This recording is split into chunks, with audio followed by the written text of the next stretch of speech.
Welcome to Guide Guru. We hope this video helps. You start now. Combine 2 cups sugar with 1/4 cup lemon juice and 1/4 cup water in a small saucepan. Stir immediately to dissolve sugar. Keep heat low so it melts slowly. Once the sugar dissolves, increase heat just enough to reach a light amber color. This indicates caramelization. Make sure to skim foam as it forms and never leave unattended. The mixture moves from perfect to burnt quickly. This step creates the base texture and natural acidity that helps the wax grip hair. Now focus on texture. Cook until the sugar turns honey-like amber, stirring and testing a small drop on a cool plate to check set. Once done, remove from heat and let it cool to roughly body temperature before touching. This prevents burns and yields workable stretch.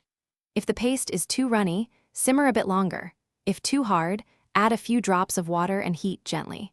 Make sure to keep some extra cornstarch nearby to adjust tackiness if needed. You're ready to wax. Press a small amount against hair growth, smoothing firmly with a spatula or your fingertips. Once it grips, hold skin taut and pull quickly parallel to the skin. Short, decisive pulls reduce pain and breakage. After treatment, wipe residue with warm water or a little oil, and soothe skin with aloe or a gentle moisturizer. If paste sticks too much, warm slightly and add a pinch of cornstarch. If it burns, cool the area and seek care. Keep technique steady for. Thanks for watching. Consider subscribing if we helped you today.